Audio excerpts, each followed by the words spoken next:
3 vuotta sitten, kun tulin yritystoimintaan mukaan, minulla oli haaveena, että meillä olisi robottilypsy joku päivä. Ja nyt se on, eli elän tällä hetkellä niin kuin unelmaani niin kuin tässä ja nyt. Syy oli oikeastaan siinä, että silloin 2014 vuonna niin robottitekniikka ei ollut mielestäni vielä tarpeeksi kehittynyttä, että se pystyisi pyörittämään näin suurta lehmämäärää. Näimme, että tämmöinen niin karusellirobotti olisi siinä kohtaa meille järkevämpi ratkaisu.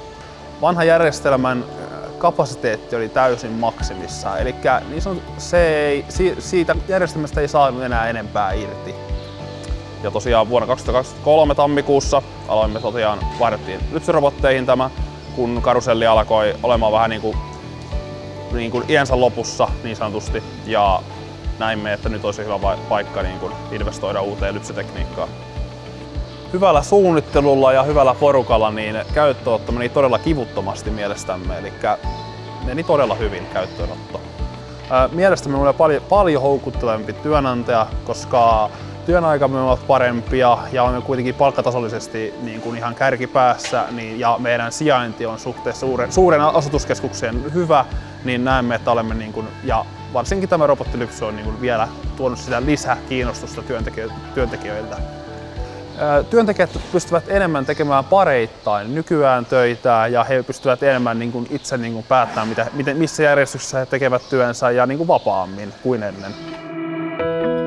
Haluaisin, että näyttäisi ja kertoisi, että kuinka merkittävässä asemassa vapaa eläinliikenne on eläinten hyvinvoinnin kannalta ja tuotoksen kannalta, koska se vaikuttaa ihan hirveästi. Eläimet ovat heränneet ihan uuteen elämään tässä vapaassa eläinliikenteessä. He saavat kulkea lypsyä silloin kun haluavat ja eläimet tykkäävät siitä, kun saavat itse muodostamat aikataulunsa. Jos saisin mainita suurimman hyödyn robottilypsystä, niin suurin hyöty on eläinten hyvinvoinnin parantuminen. Mielestäni eläimet ovat nykyään paljon rauhallisempia ja sosiaalisempia kuin ennen. Ennen meidän solut liikkuivat 240 tienoilla ja tällä hetkellä on 150 tienoilla. Ja bakteerit oli ennen 15 ja nykyään ollaan 5 tienoilla. Tykkään järjestelmässä tosi paljon. Siis se antaa mielestäni justiin oikeanlaista tietoa ja kuitenkin myös helposti löydettävissä kaikki tieto siitä. Tykkään todella paljon. Seuraamme tuotetun maidon määrää, maitoa per lehmä ja lypsyjä per lehmä ja sitten märehtimisaktiivisuutta sekä vapaata kapasiteettia. Nämä ovat merkittävimmät tuotannolliset tunnusluvut. Ja lisäksi ruokintan puolelta niin rasvavalkuaissuhdetta.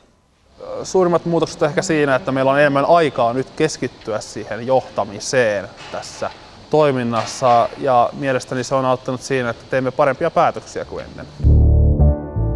Ennen lypsimme 325 kiloa per työtunti, eli merkittävästi vähemmän kuin nykyään. Meillä tällä hetkellä maidontuotossa niin 42 on keskimaito ja eläinten kierto on 3,1 lypsyä päivässä ja 9 robotilta tulee tällä 21 000 litraa maitoa päivässä.